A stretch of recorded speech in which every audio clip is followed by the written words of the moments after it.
The News from Lake Wobegon podcast is made possible by YoPlay Lite, offering the advice that important dates can sneak up on you. YoPlay Lite's 2-week tune-up could help you lose 5 pounds in 2 weeks. You can start your 2-week tune-up at yoplay.com. Well, it's been a quiet week in Lake Wobegon, Minnesota, out there on the edge of the prairie. Not the end of the world, but you can see it from there, as we say. They've gotten fresh snow. They've got about half a foot of new snow, so everything looks beautiful, beautiful, this white quilt spread across your yard, all of the yard work that you were putting off for a long time. Now you can put off for another 6 months, which is a great relief. Heavy snow fell, and a lot of things got canceled, which was a great relief to people. We love cancellation in Lake Wobegon. You don't want to admit that you do, but a lot of exiles who had moved off to the cities, who felt obligated to come back for Christmas, did not have to because of the snow. They had a reasonable excuse. And the people that they thought they were obliged to felt even greater relief that they were not coming. So there were plenty of families in Lake Wobegon and older people who got to spend a very quiet time. Pastor Liz gave the Christmas Eve sermon at Lake Wobegon Lutheran Church, which was beautifully done up for Christmas. 2 15-foot tall Norwegian pines there up at the front of the sanctuary, and little Christmas lights and the stained glass windows. It really took your breath away to come walk in and see how it was done. The music was beautiful, and the sermon was brief about faith and hope and charity. Just those three. She didn't add any others to those. For a lot of people, the highlight was an accidental event. It happened the week before Christmas on the winter solstice, which was also the night of the lunar eclipse. It was a full moon that night, and people weren't planning to stay up for it. It hit Lake Wobegon about 3 o'clock in the morning.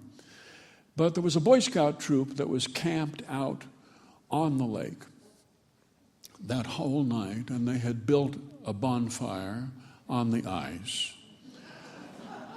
which is thick enough, theoretically, but you worry about these things if you're a parent, and so people were lying awake at night, and then they figured they may as well go out onto the ice and see what the Boy Scouts were up to.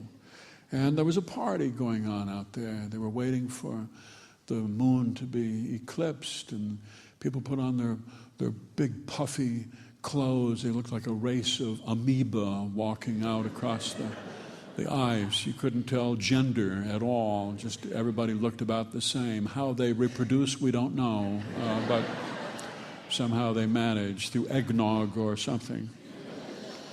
And out they went, and out there in deep snow and bitter cold, but the wind not blowing, so it could have been worse. They watched for the moon to be eclipsed, and they sang songs, which is how you cheer yourself up under adverse conditions. They sang all the songs that they knew by heart, and this was one that they sang. Some new words here for Irving Berlin's classic. Some new New York words. You just never know when it might come. It's a different city. It's a different city. When the snow comes, it becomes silent and peaceful. The taxis slow down on Broadway, and people suddenly become solicitous and kind. I'm dreaming of a white Manhattan and of a snowy tall spruce tree and along Fifth Avenue you all are having you a real snow emergency.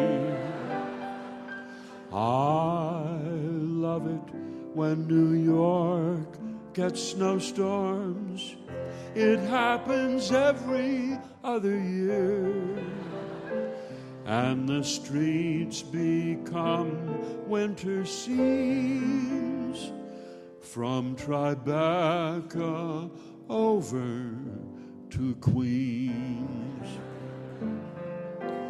I'm dreaming of a white New Year's and lovers walking in the park, the skaters skating, the snow creating dazzling magic in the dark.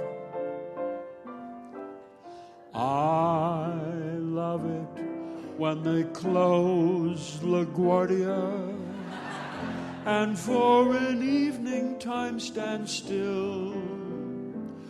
May your streets be quiet and white. May we get a snowstorm